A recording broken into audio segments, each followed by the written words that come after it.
An 18-year-old is set to make history this week, becoming the youngest person in space, joining Amazon founder Jeff Bezos and two others on his Blue Origin space capsule. Now, their flight comes just over a week since Virgin boss Richard Branson became the first billionaire to enter space, paving the first steps to potentially regular space tourism.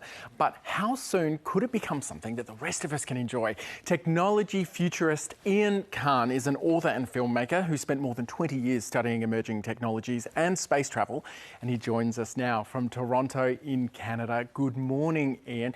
I want to start by just saying, how incredible is it that we've not got just one, but two of these first ever commercial space flights happening in such a short period of time?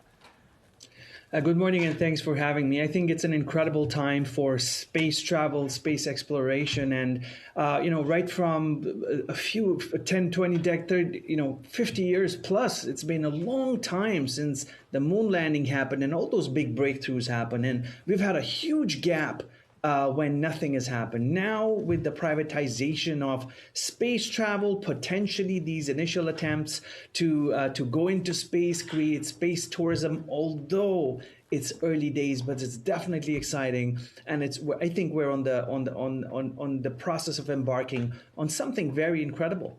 Now, a lot of people compare space tourism to some of the big technologies that we saw change the way that people move around the Earth, things like the train and the aircraft. Are we looking at a similar sort of trajectory here? Will this really be something that in just a few decades could be within our grasp? So potentially, and history is a witness to this, that technologies that created, let's say, the aeroplane, the technologies that created the automobile back in the day are now used in so many different ways. Imagine your life without a plane or a car or a motorcycle. It's impossible to envision that world. Similarly, we're in a very initial phase of space exploration, but definitely, we're going to see a trickle-down effect where technologies will fuel the creation of sub-technologies that we will use in our everyday life in the future. And 20 years is a long amount of time given the pace at which technology is expanding. It's expanding exponentially. And so I'm confident that in the next 15 to 20 years, we'll have a lot of other sub-technologies as a result of this space exploration boom that'll help us live better and be happier, be healthier, and who knows what else is in store for us. Look, it's been promised for a long time that we would eventually have the ability to all get into space. The difference, though, that I see, and tell me if I'm wrong, is that those older technologies, the automobile, the plane, the train, they were also doing commercial work at the same time, and we could kind of chuck people onto something that was already taking goods across the world, that sort of thing. Here, these craft are just going up for the sake of going up, aren't they? At this moment in time, all these experiments, these flights by Jeff Bezos, Elon Musk, Richard Branson, they're all in a very initial stage.